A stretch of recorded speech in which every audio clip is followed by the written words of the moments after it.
following program is a production of the Fairfax Network, Fairfax County Public Schools, funded in part by the Virginia Satellite Educational Network.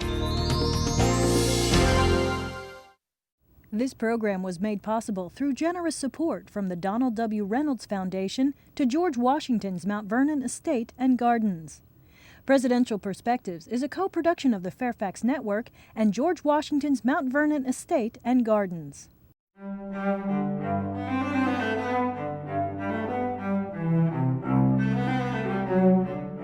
Presidential Perspectives, a conversation with the first 4 American presidents, is moderated by journalist Cokie Roberts. This is a great treat for me. When I told my journalistic colleagues that I was going to be interviewing Presidents Washington, Adams, Jefferson, and Madison, they were very jealous because that is an opportunity no one else has ever had. But I wanted to start, of course, with the first president, General Washington, because you really, in some ways, had the biggest challenge of all, the challenge of actually starting a government. And I wanted to talk to you about that. And then I noticed that we had a question from the students at Ms. Barnes' class in Silverton High School in Silverton, Oregon. You might not know about, I was just about to say, you might not know about Oregon, but it is a state now. Beyond the Ohio? Well beyond the Ohio, and actually all the way to the Pacific Ocean. And I know it is quite remarkable to think about that, but President Jefferson would have liked it if he had known about it. But the fact is that... Had the general known about Oregon? Yes, had he known about it, we might have been able to achieve it earlier than we were able to.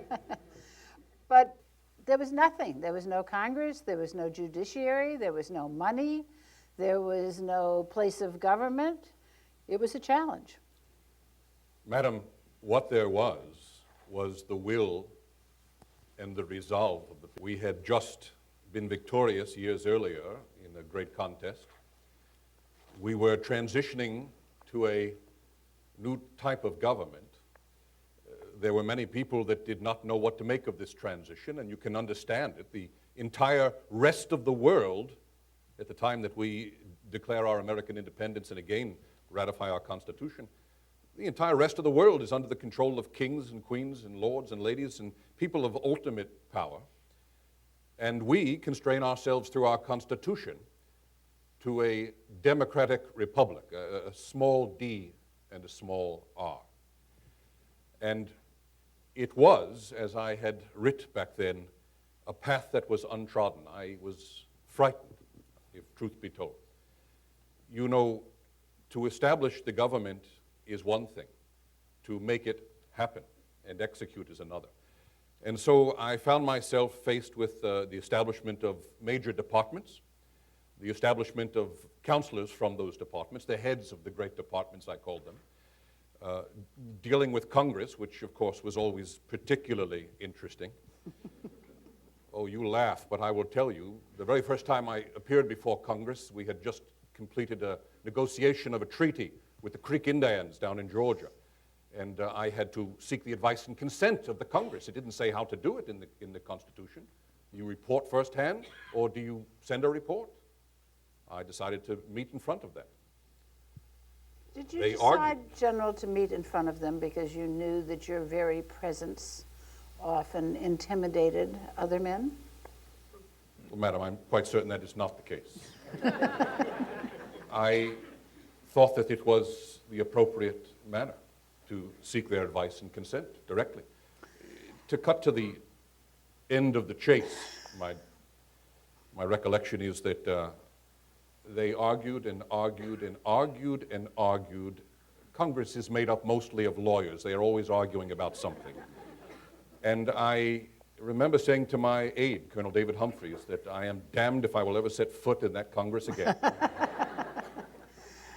President Jefferson, you didn't like setting foot in Congress either. In fact, you stopped delivering the State of the Union message in person. Well, I did, yes. I was always and continue to be uncomfortable in large bodies.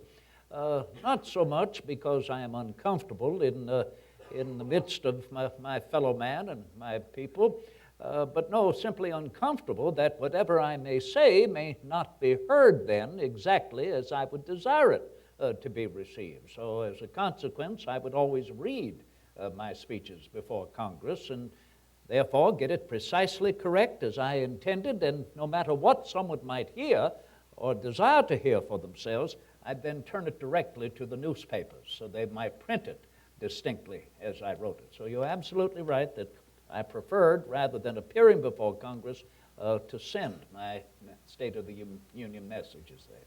There's now an invention. I know that you're interested in inventions. There's an invention that allows you to read your speech while looking at the people. It's called a teleprompter. Our current president is very fond of it. President Adams, the judiciary was still very much in its infancy as you became president. And you appointed as Chief Justice someone who really set the tone for decades to come, and much to the dismay of your successor to your right. Many things I did were to the dismay of my successor to my right. Perhaps you should be sitting on the other side. Yes, the role of the Supreme Court as the ultimate decider and adjudicator of issues betwixt not only individuals, but individuals and government, as it has evolved, is, I think, in a sense, a mirror of the judiciary as it existed before the Revolution, where our system of justice was not so much based upon statute law, but on the common law, which involved both statute and custom. Both might be used if reasonable, and neither used if unreasonable. Rule of law was not intended to mean anything other than rule of reason, and that the magistrates in your county could decide to not take cognizance of a particular code or statute if its application led to an injustice. The Supreme Court, as I think was originally intended, provided the means by which the federal government would act in a like manner. And I'm sorry that Mr. Jefferson was discouraged and upset with some of their decisions, as am I, but that's not to the point of it. I think the Supreme Court, the way it has evolved, is ingenious. I wish the Constitution made a clearer distinction between our courts and the legislature. President Madison, speaking of original intent, you were there. These two gentlemen were abroad when the Constitutional Convention took place. And you and General Washington, you had a tremendous influence on everything that was in that document. What did you mean for the Supreme Court?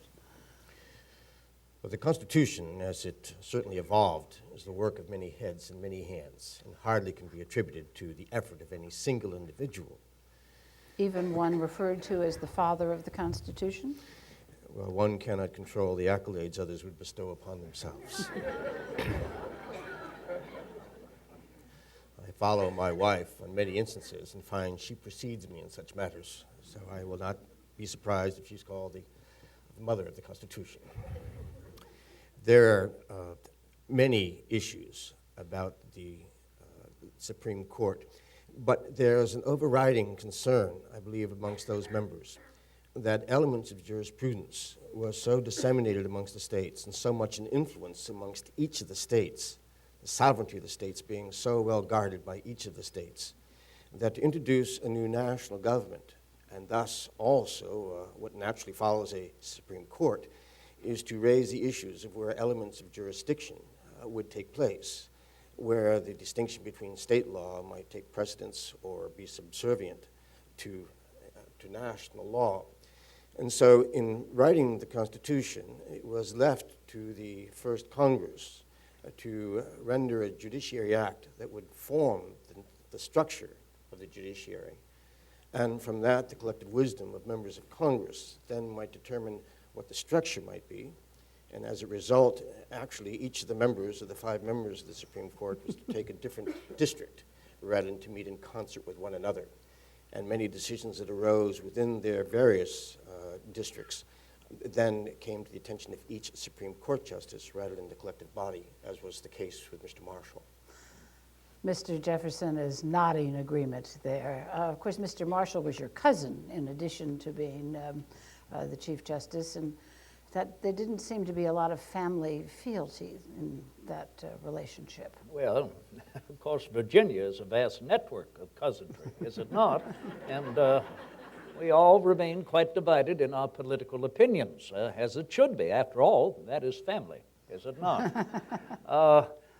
No, I have adhered to the wisdom of the mighty Madison. I think he's the most luminous mind I've ever known, and he particularly has explained and made clear what our president, John Adams, has said, and that is we have adopted and we have utilized the purity of English common law, which is a law that is, well, it emanates from the people themselves. It is the result of the experience of the people, and therefore it grows with the people.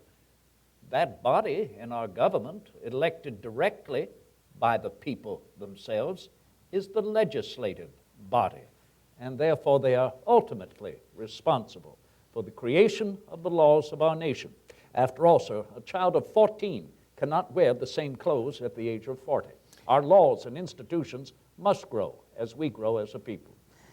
I may add, as a matter of a challenge that each of the presidents has, when the government was first formed and the nature of judiciary established at the national level, and notwithstanding the controversies that might arise amongst the several state jurisdictions, one of the elements that seemed to confront us was whether American jurisprudence would stand singular and be original to the American matters of jurisprudence, or whether we should rest heavily upon the British example that preceded our own independence.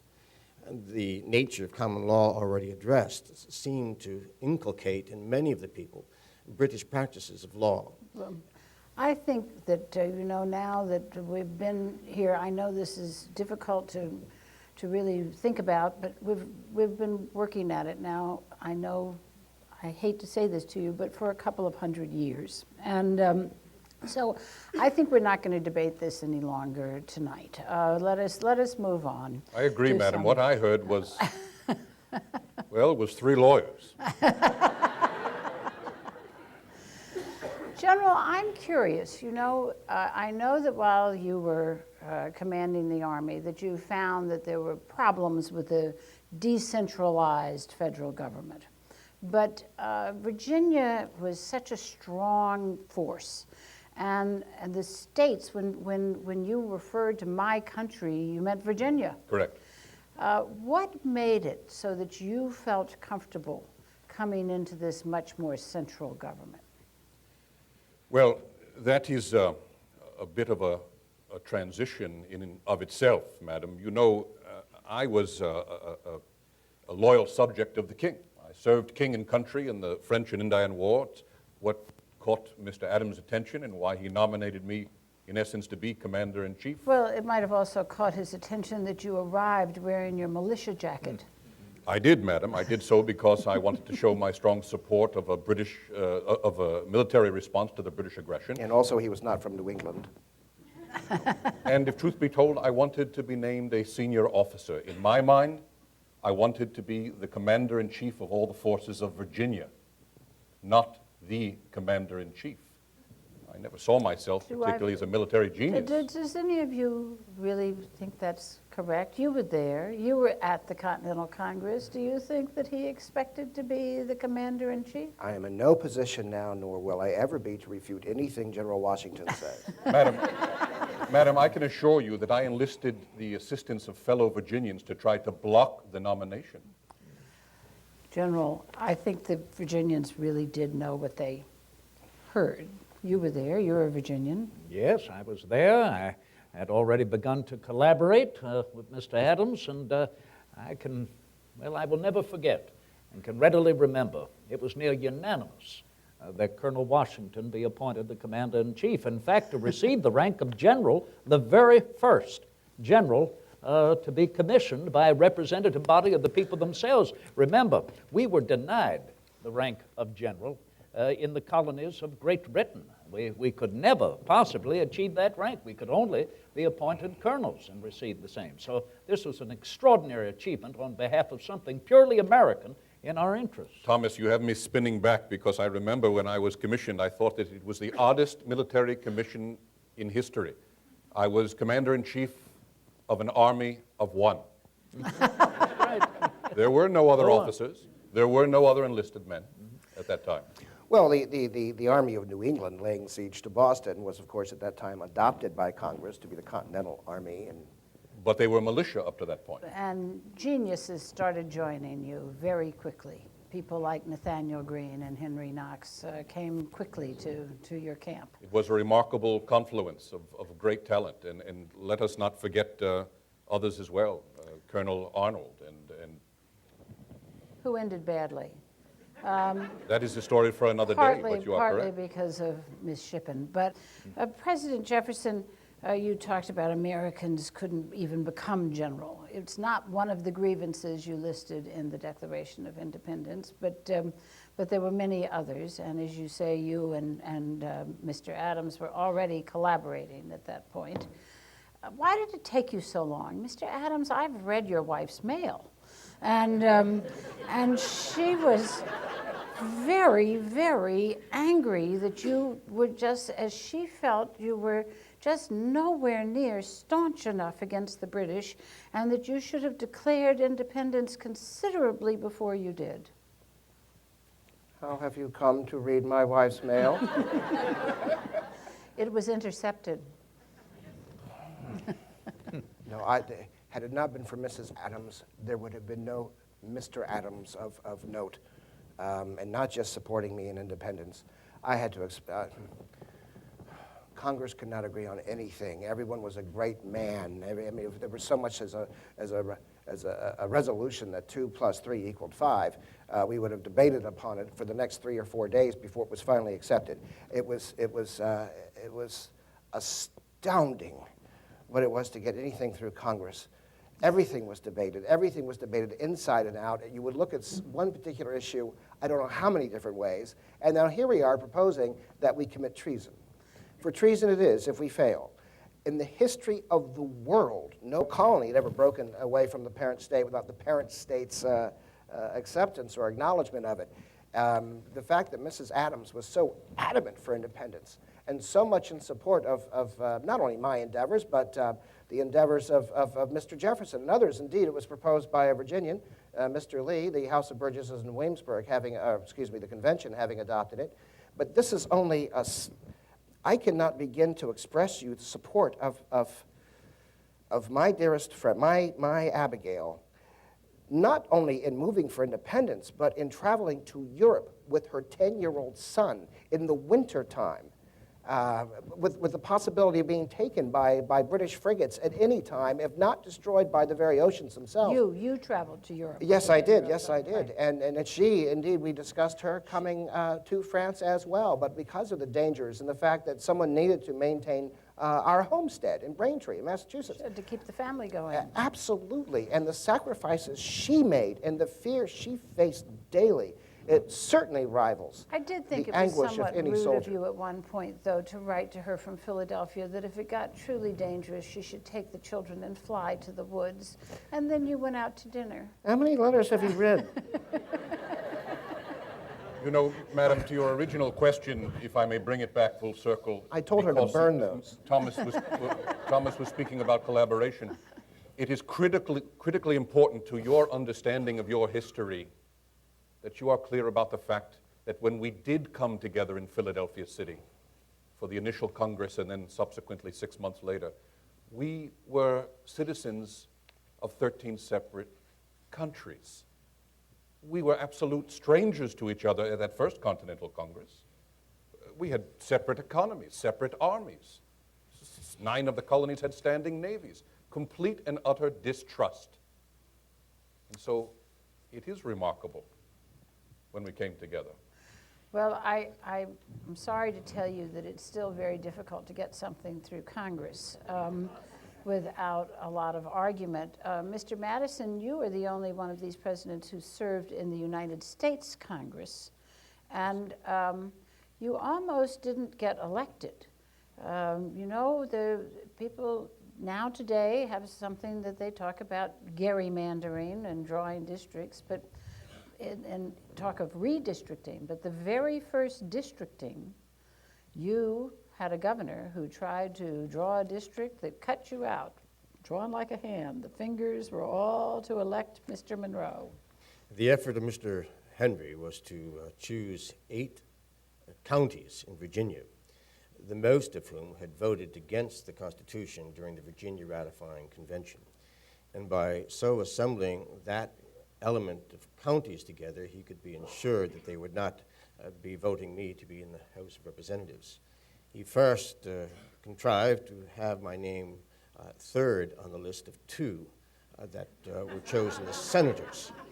And then he also chose Mr. Monroe, a very good friend of mine, to compete against that seat. Mr. Monroe was accepting of that post, but he and I had no animosity with one another. Mr. Henry also chose to have the election at a time when it was a very, very bad storm. He also delineated in the legislature that the representative had to be living in the district from which he was to be chosen. And the only restrictions on the part of the federal Constitution that I only needed to live in the state in which I was given, which I was born. And there was even an offer in the southeastern part of Virginia to have me run in that district to ensure my election to the Congress, but I refused to do it because of the difficulties that might ensue once the Congress is formed and challenges to my holding the But seat. because these areas were so anti-Constitution, you found yourself making a campaign promise for a Bill of Rights. Well, there were certain elements without Virginia as well as within Virginia that were objecting to the Constitution, much to my surprise, for its lack of a Bill of Rights. I do not wish to get into a lengthy discussion of it, but essentially a Bill of Rights is to protect the people against the most contrary of governments. The most contrary of governments at the time were the state governments that had plenary powers rather than the national government that had limited powers. The dangers would more readily come from the states than from the national Mr. government. Jefferson, I see you nodding away there.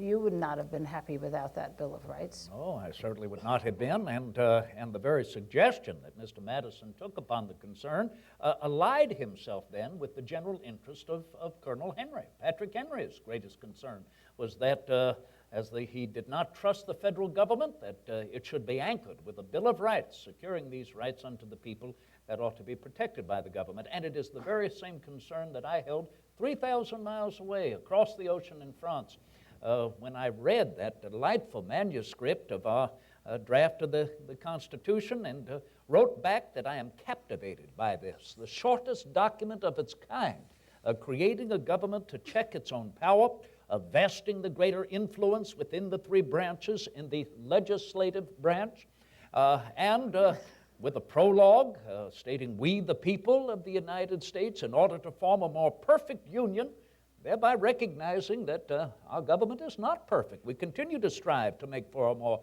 perfect union, and yet I wrote that it lacks something. It lacks something most vital to preserve, protect, and defend the inherent rights of the people, and that I pronounced as a Bill of Rights, which all people upon the globe are entitled to against any government. Now you felt, yes, I'm so Mr. sorry, Mr. Ms. Adams, I was I'm just so coming sorry. to you, that you felt that the key piece of legislation in Mr. Adams' administration was against the First Amendment to that Bill of Rights. You are referring, of course, to one key legislation being the Sedition Act and the other to be the Alien Act, and you're absolutely correct. And President Adams, we have a question from Miss Revere's class in Frontier Regional School in Deerfield, Massachusetts, your home state.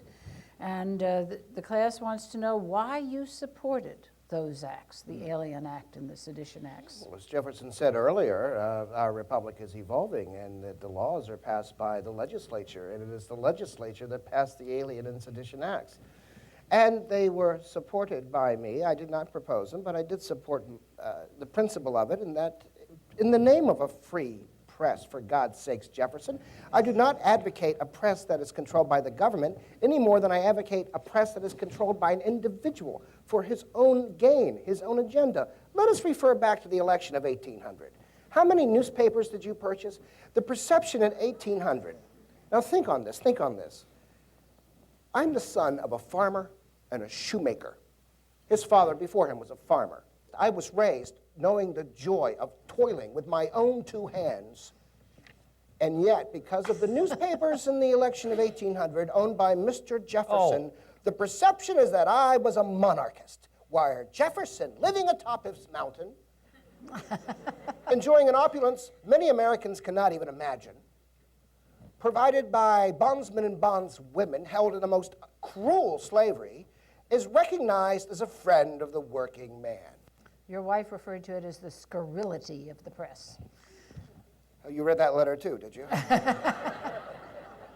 The Alien and Sedition Act was not to shut down newspapers that were opposed to the government, but newspapers which lied, sir, lied. They were to be held accountable. Certainly you do not object to General Washington, some of those newspapers even went after you, which was highly unusual. And Mr. Jefferson, though he was your Secretary of State, became critical of you. Madam, I do not know if this will ring true to our guests here this day, but I can assure you that politics in our day and time is a blood sport, and that the best response to any form of calumny is to just ignore it. I will also tell you that, gentlemen, it is the spirit of mutual concession that allows us to move forward. And I would ask you to keep that in mind as well, John. Did you actually? One of our classes wants to know, Mr. Jefferson.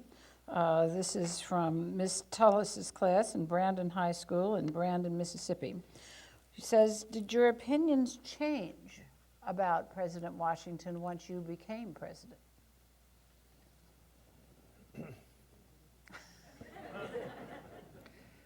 I would say that as His Excellency, without his present knowledge, shed his mortal coil the last month of the last year, the last century, that when I was thereby elected the third Chief Magistrate of our nation, but within the next 2 years, that there was a sense of great honor and great reverence for our first Chief Magistrate of this nation. And I certainly stood to recognize that, protect, and defend it, yes. I began to realize the great difficulty that he had in presiding over our new nation, to be the first to hold that office of Chief Magistrate, the great burden that was on his shoulders, to sail forth this ship of state. And as you have recognized so well, the very first nation founded upon the principles of self-government, not upon principles of monarchy, nor upon principles of aristocracy. I realized what a most noble effort and most noble achievement you made in that first administration. Yes, we disagreed, ma'am. We disagreed, and I made that apparent to him, and if I did not, he would read it in the newspapers. But we realized as Americans that we can agree to disagree, and yet, as you have just said, sir, to always remember we must move forward through compromise and resolution for the common good, and to recognize that as Americans, a difference of opinion is not a difference of principle. So I began to hold a great regard for the general in that memory. Your criticism, however, did not sit well with Mrs. Washington, who did feel that you were somewhat despicable, I think was her word. She read her mail too. No, I lament what I have heard of Mrs. Washington's opinion of me. I think those opinions were formed, of course, during her husband's, the latter part of his first administration, when I ventured here to Mount Vernon to suggest that the maintenance of our union, that the North and the South might continue to hang together, relied upon the general seeking a second term as our president. I know that Mrs. Washington was not in favor to have her husband any the longer removed from his domestic felicity here. And I think that is what annoyed her. I have tried to make my way here to the Mansion House to attend to I his I would urge you to forego that visit. I heard her say, or it is told me, that when she was engaged in a discussion with a news writer, and he mentioned to her that indeed the passing of her husband might be the most disastrous day in her life, one which she should never care to look back on with any sense of happiness, she replied, no, there were two of the same in my life. The other was when Thomas Jefferson came to visit. Mr. Madison, you had the experience of following President Jefferson. Here he was a man of stature. He had written the Declaration of Independence with some help. He had purchased Louisiana, which was very popular in the country. And then you came in, and it was not an easy time for you. Everybody was getting very unhappy. The Embargo Act was liked by no one. The president who had been for it had disappeared back to Monticello, as he was wont to do. It must have been a challenge to be following in those footsteps. I had the good fortune to spend 8 years as the Secretary of State for Mr. Jefferson's administration. And in that position, I was not very far from the circumstances that addressed his administrations, and found them somewhat similar as I entered the presidency. We've had difficulties with the French and the English. In fact, most of the domestic strife that seemed to persist in our country was a direct outgrowth of circumstances that were taking place in Europe. Those divided in America were either very pro-British or very pro-French. And as a consequence, those affairs in Europe began to take on domestic import in the United States.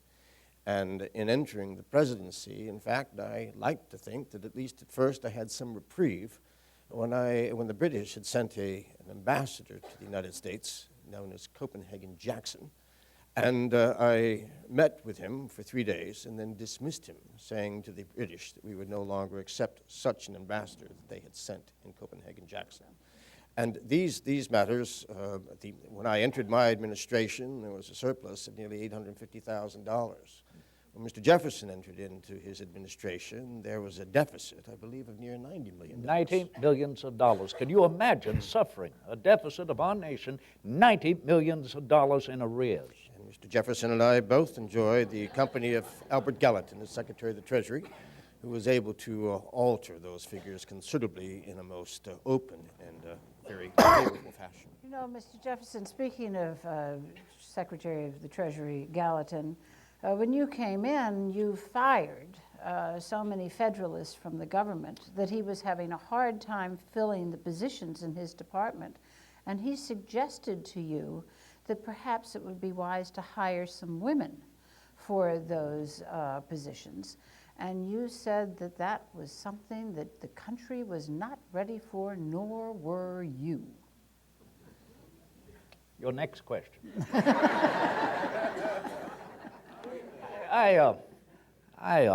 To each their own opinion, if you will. I have never denied a lady to attend to her interest as she would desire, and yet I wonder, I'm curious why a lady would ever want to dirty her delicate digits with an attention to politics. It's an onerous duty, and I think she is much happier, would you not agree, General, in her domestic pursuits? Why anyone would of the fair sex would want to become involved in political appointment, the worst kind of public service, I think. Well, gentlemen, I must Mr. take Adams, issue. yes, and Mr. Madison, each of your wives were very political women. In fact, Mr. Madison, your opponent in 1808, Charles Cotesworth Pinckney, said, I ran against Mr. and Mrs. Madison. I would have had a better chance against Mr. Madison alone. It is one matter in which Mr. Pinckney and I would most readily agree. In the matter of politics, my wife was always an astute and always has been very astute and very perspicacious, certainly, in reviewing political matters and giving and offering opinions to me, which have been very beneficial. But she has also been quite engaged in offering appointments to individuals and assisting individuals in the government. I believe Martha Washington at one point, I hope this is not indelicate to bring before you, but your own daughter had mentioned at one point a cousin that wished to become a position. I believe the post was given to Mr. Johnson, to the postmaster, I believe, in New Orleans. Well, I beg your pardon, you mean Martha Randolph? Oh, Martha Randolph, excuse me. Yes. Martha. Yes, But I in was- fact, Mr. Adams' wife also appealed to your wife for a position for her son-in-law. Yes. My wife dealt with many of these issues, and only perhaps in passing in conversation at dinner was I made aware of the events after they had taken place. Mr. Adams, Mr. Madison was talking about problems with the French and the English, and when you were president, there was a lot of movement toward going to war with the French. And in fact, your wife was on that team of going to war with the French. You worked hard to avert that war. Did you ever get credit for that? I didn't do it for the credit. It was the greatest achievement I think I obtained during my presidency was keeping the peace. That was one of the reasons for the Alien and Sedition Acts, was to keep various agencies within the country from fanning the flames of war. We were treated with nothing but contempt by revolutionary France. Indeed, they were seizing our ships upon the high seas, as the British were wont to do. A little while later, no declaration of war, of course, but of course we did arm ships, and we sent ships to sea with the orders to defend themselves against the French and to protect American merchantmen.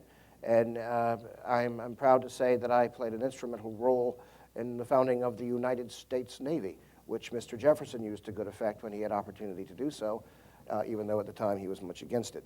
Did your experience being in France, and this is a question from Ms. Smith's class in Paxton Center School in Paxton, Massachusetts, again from your home state, did your experience as a diplomat, first in France and then in England, help when you were trying to deal with the French?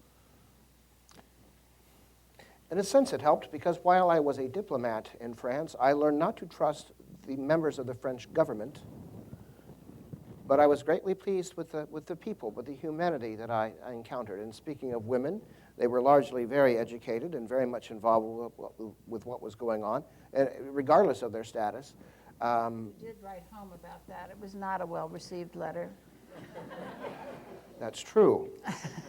And although I admonished Abigail not to be jealous, Abigail in her own right, of course, is very, very much educated, although not in college. But she certainly has more wisdom and knowledge regarding poets than I have. Not much more, but some. But to that degree, yes. I wanted peace with France. I wanted peace with England. England is our mother country. Our Constitution is inspired by the British Constitution in more codified form, obviously.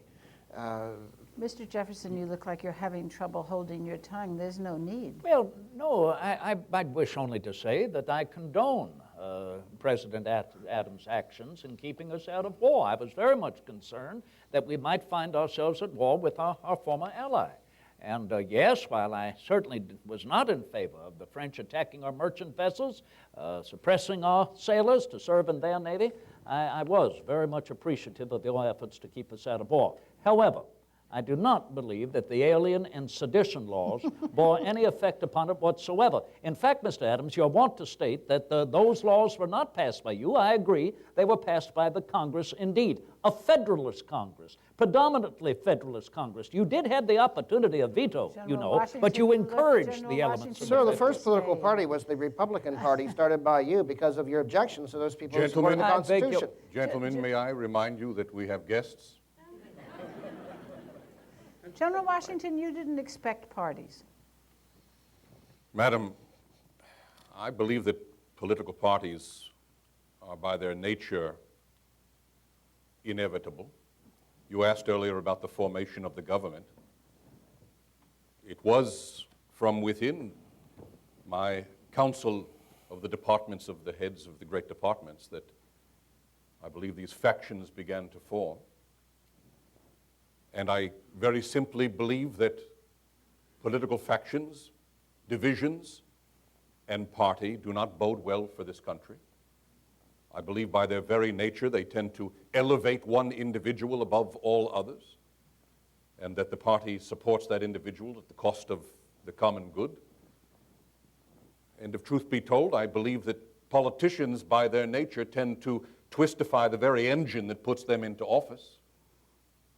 And they take care of themselves first, their friends second, and the common welfare a very distant third. This does not speak well for our nation, nor does it bode well for the future. But of course there were parties by the end of your first administration, and by the time Mr. Adams ran for president, after you had decided to step down after 2 terms, he was the head of one party and Mr. Jefferson the head of another. And I now have a question here from Ms. McLean's class at St. Charles School in Virginia. And I think I'll turn it to Mr. Adams. What was your relationship with your vice president? Do you think the vice president should have more responsibility? Because of course you were the last president, the first and the last, to have a vice president of a different party. That would depend upon the vice president as to whether or not he should have more responsibility. The role of the vice president is to take over the reins of government should anything befall the president, and to act as president of the Senate, which of course Jefferson did when he was in town. I will admit that I spent most of my time at Monticello in a good read.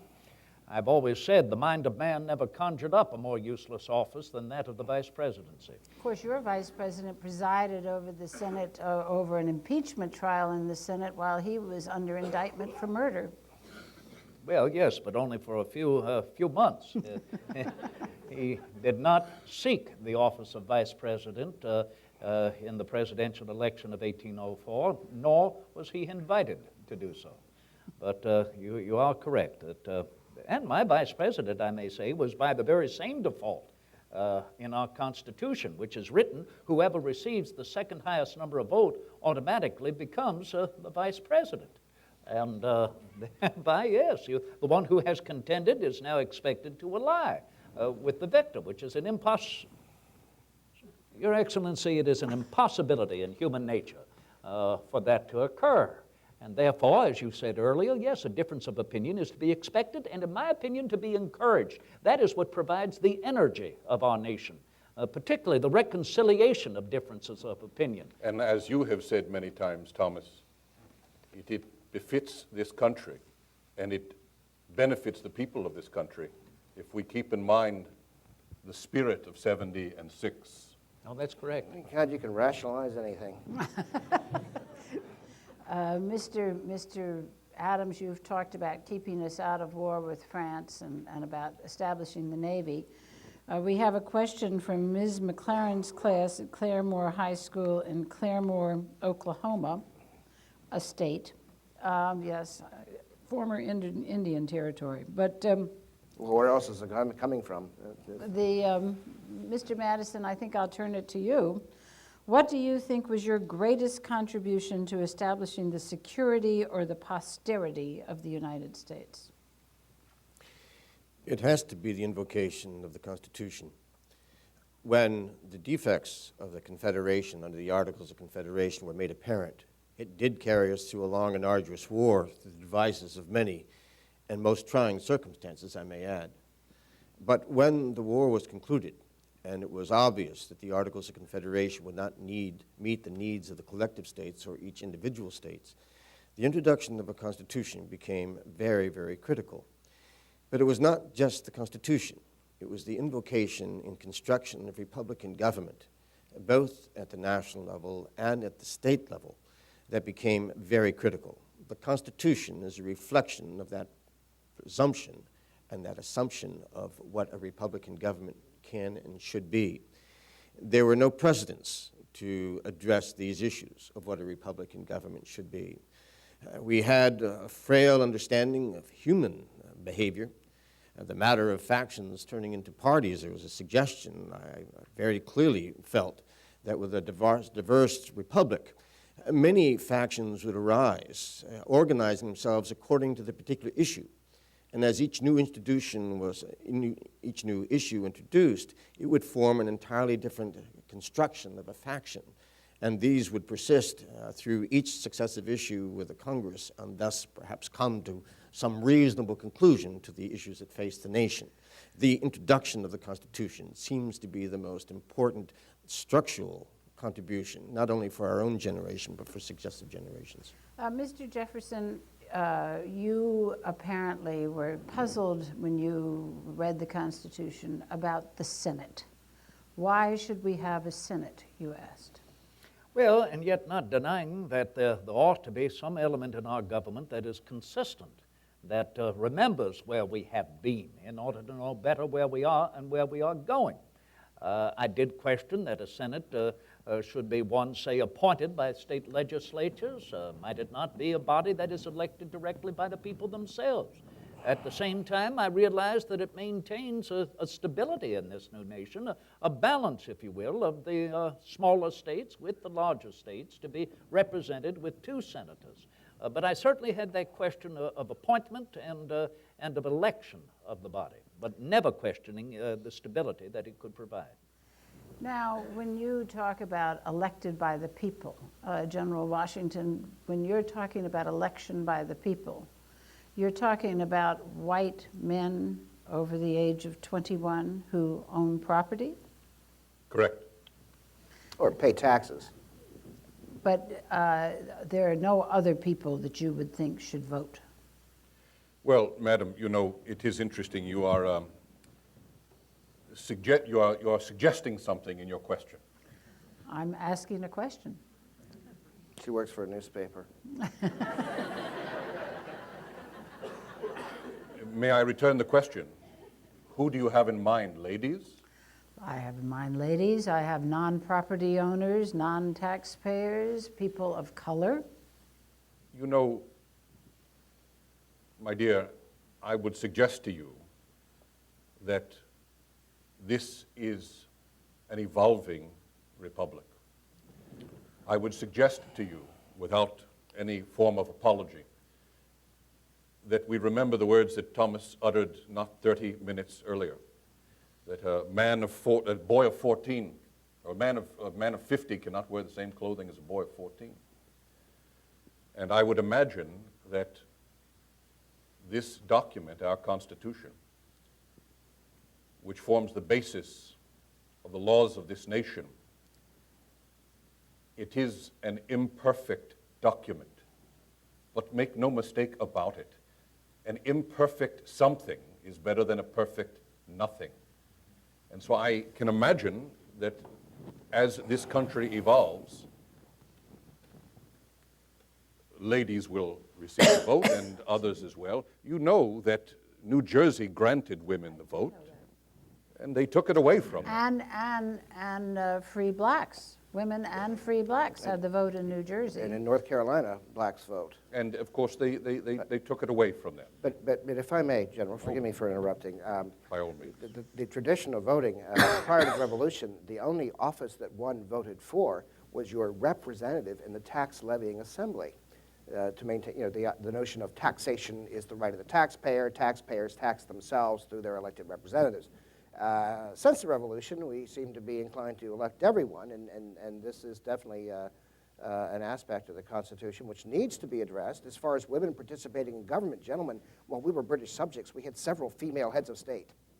It may also be reflected that in the respective states where the decision of who will hold the franchise, the suffrage, is determined, that the people at large make their sentiments known to the representatives that they choose, that those engaged in the political process have a stake in the outcome of the political process, and that as the general familiarity with matters and the concern and the applicability of laws becomes more general, we may see an alteration in the state governments in the manner of the franchise. Each different kind of election elicits a different response from the states as who is qualified and who is not qualified to vote. In the general conventions for the ratifying of the Constitution, there was a very general application of the use of suffrage.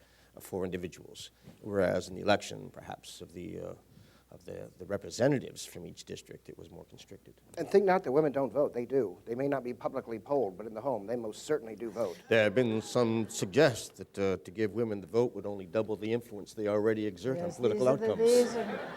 We are not the masters. That is an illusion. These are the kinds of jokes that women in your time and mine do not appreciate. This is not a joke. President Jefferson, the other group of people in the Constitution were not treated as whole human beings, were the men and women in bondage. And do you, from your perspective in the early 19th century, think that that is an issue that America can work out peacefully? I am hopeful that it may be worked out peaceably. I would like to remain dedicated to that hope rather than to find myself in any despair. It has been my lifelong effort to see an eradication of this barbarous commerce between slave and master. It is pure despotism, and who should know better than one who owned slaves? In my very first public office in Williamsburg, Virginia, there in the old House of Burgesses, my first action was to stand in that body and call for permission to begin to end the importation of slaves, merely asking for the permission to do so, and I was immediately trounced, asked to be seated, provoking a consternation amongst the delegates. Who is this upstart from the wilderness? Who is this turncoat to his class? How well we understand the purity of English law, the common law, that which we have adopted, is vested 9/10, is it not, in the protection of person and property. That is the conundrum we face now and for our future. How do we extricate ourselves from the property of our fellow man, bound for life as a unit thereof? I believe that it is possible. It will not happen overnight, and progress is always at a snail's pace. But I believe we have made it progress over the years. We have followed the devices of our Constitution, allowing our Congress to vote to end the importation of slaves. That was there from the very first reconciliation, 1808. It has been followed through, but now we have the opportunity to provide a new empire of liberty there west of the Mississippi River. Not allow these goods and chattels and human bondage to be taken to the left bank of the Mississippi River. I am hopeful that that might be fulfilled. Otherwise, if we are to draw lines westwards, deciding that the territory should enter our union as either slave or free state, then it will become a firebell in the night, and all I fear will not see that speck on our horizon which will fall upon us as a great tornado.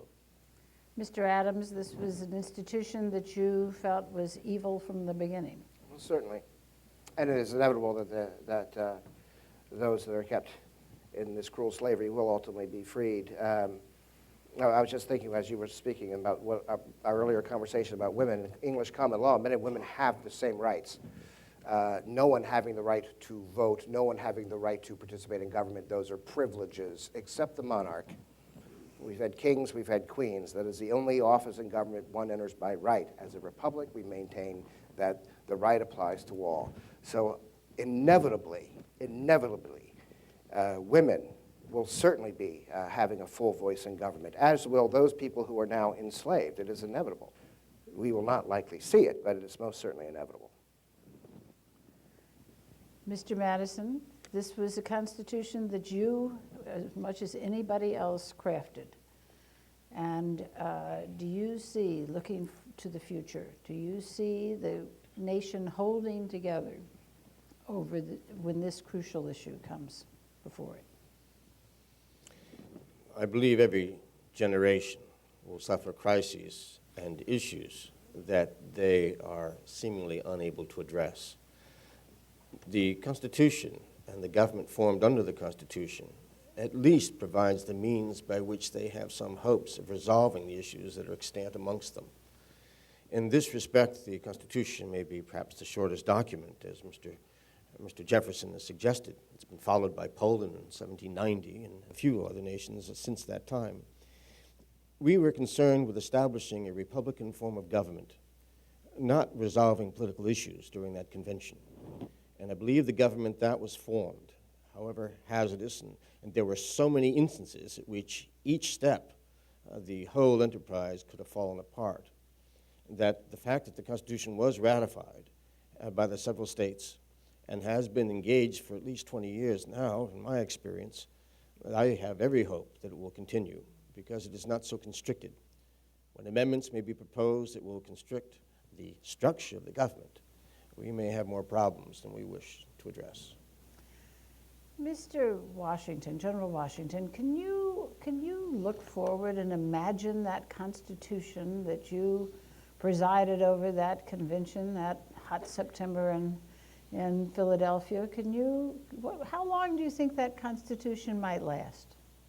I spoke a short moment ago, Madam, about the evolution in a process, how it moves forward. I believe that as long as the document remains, well, I don't want to spark an entire debate about implied powers versus strict interpretation. From us? But as long as the document can bend in the way a willow does in a great storm, this union will stand. If we imagine ourselves as an oak tree, and you will forgive me, I am a farmer, the oak tree will topple because it is rigid. The willow will live on through all of the problems that it faces. I see the union that way, and to Jemmy's comment with regard to slavery, with regard to other problems that we have, it is the union that we are talking about, Madam. It is this nation, out of many, one, that we, at the end of every day, thank divine providence for. And without union, Madam, we have nothing. I can assure you that. Well, that is a hopeful thought, General Washington, for us to take into the present and into the future. And you mentioned that you are a farmer, and we are here on your farm. So I think that we all would like to say thank you for your hospitality. Mrs. Washington is not with us, which is probably a good thing for President Jefferson. Well, she is up at the house. At the house, yes. and you're most welcome to visit with her. She would be most pleased to see all of you. We cannot put you all up for the night, I'm afraid. Although you've come close. Madam, the year after the presidency, we had 677 overnight guests by my accounting.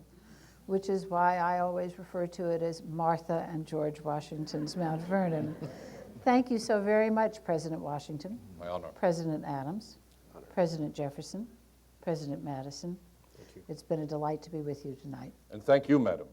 Thank you very much. Thank you indeed.